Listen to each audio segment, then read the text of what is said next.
पाचन तंत्र किस प्रकार से होता है देखोगे। मानव पाचन तंत्र सबसे पहले मुख से चालू होता है। मुख में भी दो प्रकार के पाचन होता है, पहला बोलते हैं भौतिक पाचन, दूसरा बोलते हैं रासायनिक पाचन। भौतिक पाचन में दांत और जीभ मिलकर भोजन को पाचन में सहायता करते हैं, जबकि रासायनिक पाचन में मुख में लार मिलते हैं, भोजन को पचाने में सहायता करते हैं। दांत जो है, दांत जनरली दो प्रकार के होते हैं, पहला बोलते हैं अस्थायी दांत, दूसरा बोलते हैं अस्थायी दांत।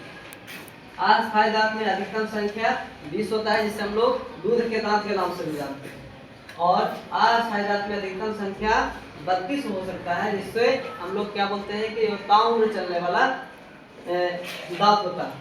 कार्ड्स के आधार पर दांत के अलग अलग प्रकार, जैसे में कृंतक दांत है, जिसे हम लोग इंसिजर्स बोलते हैं, काटने में सहायता प्रदान करता है। फिर रजनक होता है, जिसे कैनाइन बोलते हैं, चिड़ने फाड़ने में सहायता करता है। फिर होता है आगे चवर्नक, और चवर्नक दोनों जो है वो पीसने में सहायता प्रदान करते हैं।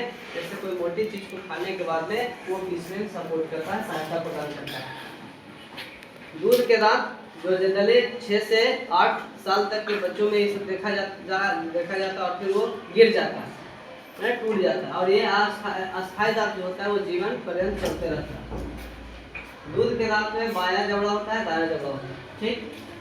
ये इंसिजर्स है, कैनाइन है, प्रीमोलर है, मोलर, जो जैसा कि मैं यहाँ पे अभी आपको बताया है, ठीक है। इंसिजर्स जो है, इंसिजर्स ये दो ऊपर में होता है, दो नीचे होता है। कैनाइन एक ऊपर होता है, एक नीचे होता है। प्रीमोलर नहीं होता है, बच्चा में प्रीमोलर नहीं होता है, और मोलर जो है दो ऊपर होता है, दो नीचे होता है। इस प्रकार से इसको हम संख्या जोड़ रहे हैं, तो ये इंसिजर्स 4 हो गया, कैनाइन 2 हो गया, प्रीमोलर नहीं हुआ, और मोलर जो है 2 हो गया। दोनों के हम इस सबसे टोटल संख्या जोड़ते तो 10 आता है।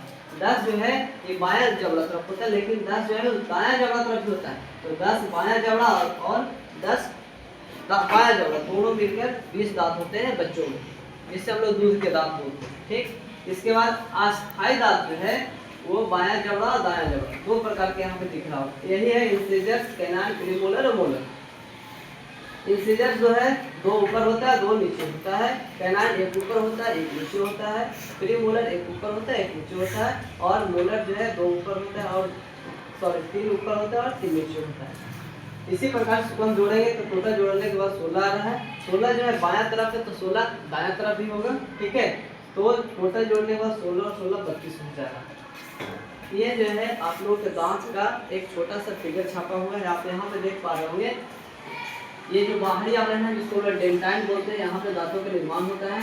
ये सबसे बाहर का पोर्शन इसको इनेमल बोलते हैं, ये पे चमक वगैरह होते हैं, मजबूती सबसे ज़्यादा यहीं पे दांत का होता है। ये जो आपको दिख रहा है हियर्स बोलते हैं, इसे हम लोग रूट भी बोलते हैं, जो दांत का जड़ें होती है। ये आपके बीच वाला जो पोर्शन दिख रहा होता है, यहाँ पे मज्जा गुहा बोलते हैं, यहाँ पे सनसनाहट वगैरह जो बीमारी होती है यहाँ पे। आप यहाँ पे फिगर में इस चीज़ को देख पा रहे होंगे।